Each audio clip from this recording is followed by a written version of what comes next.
네, 반갑습니다.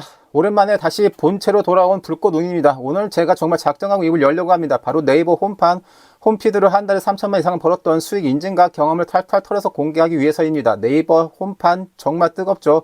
그 열기가 식을 줄을 모르는데요. 솔직히 저는 이거 금방 꺼질 거품 아니야? 하고 얕봤는데 제 생각이 한참 짧았더군요. 저는 피드메이커도 아니었음에도 홈판에 매일 몇 달을 노출이 되었었는데요. 네이버가 본격적으로 피드메이커 1기, 2기까지 모집하며 홈판에 기름을 들이부을 줄은 몰랐습니다. 그리고 어김없이 이 뜨거운 열기를 놓칠 사람마치 새똥을 맞는 새똥구리처럼 혹은 똑똑하게 맞는 파리떼구덩이처럼 구리다 못해 썩어빠진 강의파리들이 이곳 홈판 교육을 한다며 활개를 치고 있는 것 같습니다. 그래서 결심했습니다. 모든 걸 과감하게 하나도 숨김없이 다 보여드리겠다고. 가장 먼저 제 말이 진짜인지 아닌지 홈판에 제대로 떴을 때 과연 얼마를 벌었는지 그 애드포스트 수익부터 시원하게 인증하고 시작하겠습니다.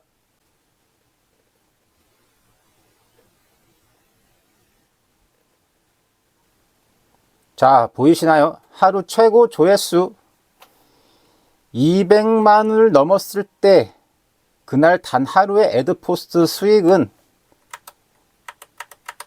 자그마치 356만 원이었고요. 그리고 그 달에 애드포스트 총 수익은 3,300만 원이었습니다.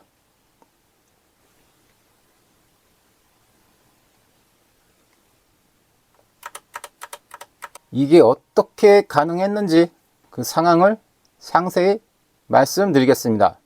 저는 네이버 블로그를 총 3개 운영하고 있습니다. 1번 블로그 2012년부터 애지중지 키워온 제 본진이라 할 수 있고요.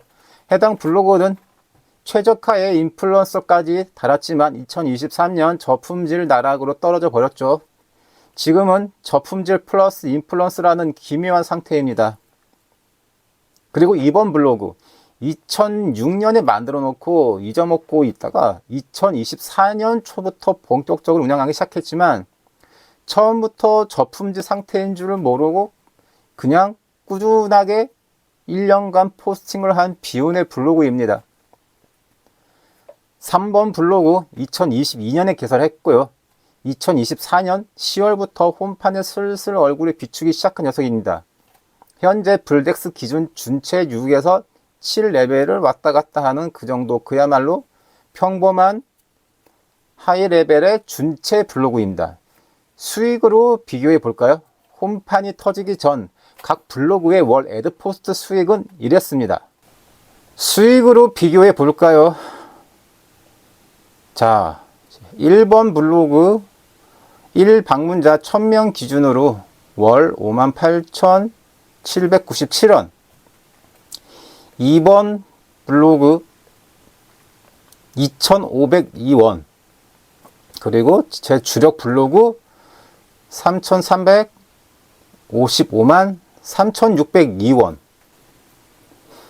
제 블로그가 홈판에 타고 있다고 느꼈던 것은 지난 2024년 9월의 어느 날이었습니다. 늘 4자릿수이던 블로그가 방문자 수가 갑자기 3자리에서 5자리가 되고 6자리가 되고, 제가 뭐 특별한 짓을 했을까요? 아니요. 저는 평소처럼 포스팅했을 뿐입니다. 참고로 홈판에 노출된 제 모든 게시글은 AI나 챗 GPT의 도움을 받아 단 한 글자도 작성해 본 적이 없습니다. 제가 주로 다루는 블로그 소재는 해외 K-POP 스타 관련 커뮤니티에서 댓글 반응들을 제 나름대로 시각으로 재해석한 글이거나 아니면 현재 활동 중인 연예인들의 빛났던 과거 그 리즈 시절을 재조명하는 것이었습니다. 신기하게도 국내 언론사보다 또는 국내 커뮤니티보다 해외 커뮤니티에서 우리 스타들, K-POP 스타들의 소식을 더 빨리 접할 때가 아주 많습니다. 항상 트렌드에 민감하게 반응하는 걸 보면 저는 뼛속까지 마케터인 모양입니다. 저는 절대 국내 기사 소스에 의존하지 않습니다. 이쯤에서 제 썰 하나만 풀게요. 제가 왜 이렇게 트렌드에 집착하는지, 그 뿌리가 어디서 시작했는지를 알려드리고 싶어서요.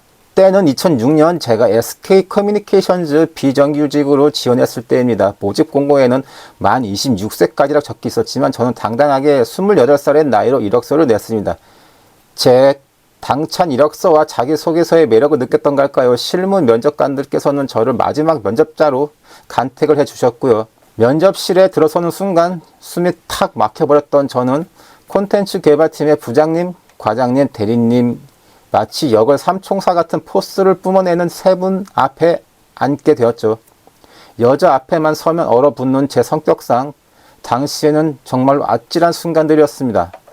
자, 당시 면접 첫 질문은 이랬습니다. 만 26세까지 지원 가능한 공고인데 왜 28세임에도 불구하고 지원하셨나요? 저는 망설임 없이 대답했지요. 이 일이 너무나 하고 싶었고 제 인생을 바꿔놓을 만큼 훌륭한 업무라 생각했습니다. 저는 누구보다 해당 업무를 잘할 자신이 있습니다. 자, 두 번째 이어진 질문은 우리 팀이 무슨 일 하는지 잘 알겠네요. 그럼 최근 온라인에서 본 가장 인상적인 키워드 지금 딱 떠오르는 거 한 가지만 말해보세요. 그 순간 제가 미쳤는지 제 대답은 아주 짧고 간결했습니다. 네, 승가입니다. 잠시 정적이 흐를 거란 예상과는 달리 역을 삼총사 면접관 분들은 빵 터져서 웃으시면서 면접을 주도하시던 과장님께서는 바로 옆에 대리님을 가리키며 온라인에서 승가라는 단어를 처음 쓴 사람이 저분이다 라고 말씀해 주셨죠. 우리 팀에 딱 맞는 사람이 온 것 같다며 반가워해 주셨고요. 그렇게 저는 집으로 돌아가는 길에 합격 통보를 받을 수 있었고요. 아마도 제 유능함을 느끼시고 절대 웅이를 놓쳐서는 안 돼 라고 생각하셨을 것 같습니다. 그리고 제 눈부신 활약은 팀 내 최고 조회수를 갱신하는 콘텐츠를 발행하기도 했고요. 제 기록 이후로 그 누구도 제 최고 조회수를 갱신한 사람은 없었습니다. 그렇게 시간이 지나고 결코 그 누구도 갱신하지 못할 거라는 제 조회수의 기록을 제가 다시 갱신시키는 제 기록을 제가 이겨서 또 다른 최고 기록을 세우는 기염을 토하게 됩니다. 이때부터였습니다.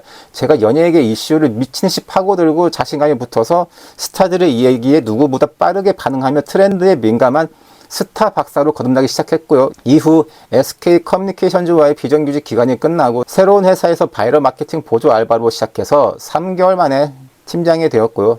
마케팅 커뮤니티 운영자로도 활성했으며 이후에는 대행사를 차렸다가 처절하게 망하고 동업자의 계략에 휘말려 검찰청 조사까지 받는 등 파란만장한 10년간의 온라인 바이럴 마케팅 역사 속에서도 저는 제 블로그 하나를 건져내게 됩니다. 그 누구보다 블로그에 대한 제 열정은 단 한 번도 꺼진 적이 없었습니다. 이렇게 남다른 이슈 감각으로 해외 커뮤니티를 뒤져 블로그 포스팅을 발행하고 나면 며칠 뒤 국내 언론사들이 제가 다룬 내용을 그대로 기사화하거나 제 소스를 그대로 인용하는 등 제 활약은 그러했지요.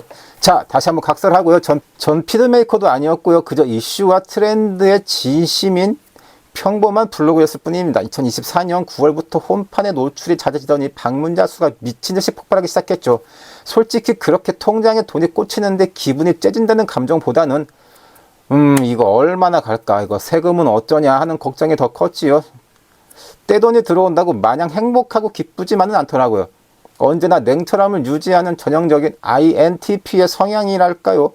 과거에 월 수백만 원씩 벌어다 주는 최저가 블로그가 한순간에 저품질로 추락했던 경험, 그 트라우마가 오히려 제 멘탈을 지키는 데 큰 도움이 됐던 것 같습니다. 역시 경험만이 진짜 자산입니다. 결국 홈판 노출은 2024년 9월이 시작되어 11월에 절정을 찍었고 이후 꾸준히 하락하여 2025년 5월쯤에야 막을 내렸습니다. 제 기준에서 고수익이라 부를 만한 구간은 딱 4개월이었습니다. 제 경험과 다른 블로거들의 사례를 종합해 보자면 홈판으로 터진 고수익 구간은 평균 3에서 4개월, 그리고 서서히 원래 상태로 돌아오는 기간까지 합친다면 대략 6에서 8개월 정도를 보입니다. 그런데 이걸 가지고 무슨 대단한 비법이라도 있는 것처럼 홈판 노출 스킬을 알려준다며 강의를 파는 사람들을 보면 정말 헛웃음만 나옵니다. 쟤네 또 뭘 만났구나 싶어요. 그 사람들 애드포스 수익 인증하라는 것 좀 보세요. 최근 수익이 아니라 자기가 블로그 운영하면서 역대 최고로 높았던 그 해당 딱 한 달만 잘라서 보여주더라고요. 제가 본 한 강의파리는 2025년 딱 그 달 수익만 인증하던데요. 왜 그럴까요? 왜 그렇게 특정 달만 골라서 스크린샷을 찍어야 할까요? 이유는 뻔하죠. 그 앞뒤 달 수익은 당당하게 공개하기 부끄러운 수준일 테니까요. 진짜 실력과 자신이 있다면 최근 12개월 수익을 영상으로 클릭 조작 없이 시원하게 인증하는 게 맞지 않습니까?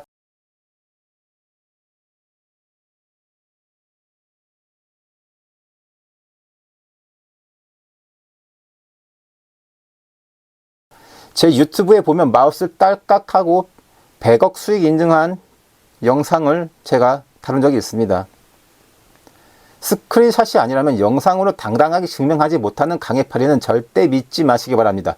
다시 한번 종합해서 결론을 내리겠습니다. 네이버 홈판 노출은 특별한 기술 아닙니다. 신규 블로거로 1년 남짓 한 분야의 포스팅을 꾸준하게 포스팅해서 피드 메이커로 당첨되거나 평소 트렌드를 잘 읽고 이슈 포스팅을 꾸준히 해오던 블로거에게 찾아오는 운이죠. 자, 네이버 운영자의 선택을 받으면 노출이 되고 일부 극소수의 블로거는 알고리즘을 인해 노출되기도 하는데요. 특히 홈판 알고리즘이 걸렸다면 자극적인 카피나 썸네일로 방문자를 끌어당기는 방법만 알면 되는 구조죠. 하루아침에 이루어지는 것이 아니라 준비된 자만이 그 선택을 받을 뿐입니다. 마지막으로 피드메이커에 대한 제 생각을 말씀드리며 마무리하겠습니다. 저는 이 제도가 신규 블로거들의 활동을 돕는 장치 중 하나라고 봅니다. 따라서 3년, 5년, 10년 넘은 고인물 블로그가 아니라 개설한 지 1년 남짓된 블로그들의 성장 촉진과 이탈을 막고 네이버 홈피드 자체를 활성화시키려는 목적으로 보이는데요. 하지만 여기에는 아주 어두운 그림자가 있습니다. 피드메이커로 활동하면 하루 수십만 방문자와 엄청난 애드포스트 수익을 맛봤던 블로거들이 해당 피드메이커 기간이 끝나고 다시 원래의 두 자릿수, 세 자릿수 방문자로 돌아왔을 때 그 엄청난 허망함, 허탈감, 현타에 빠져서 블로그를 접는 사례를 너무나도 많이 보고 들었습니다. 순수한 취미로 블로그를 시작했던 블리니들을 한순간에 돈에 미친 돈미세로 만들어 버리더니 그 달콤한 돈맛에 취하게 만드는 거죠. 그리고 그 돈맛을 잊지 못해 자신의 카테고리와 전혀 상관없는 연예인 이슈만 쫓게 되는 블로거도 발생하고요. 결국 해당 피드메이커 기간이 끝나고 블로그가 다시 원래 상태로 돌아왔을 뿐인데 그걸 나락으로 떨어졌다 생각하고 스스로에게 큰 상처를 주고 블로그의 세계를 떠난다는 겁니다.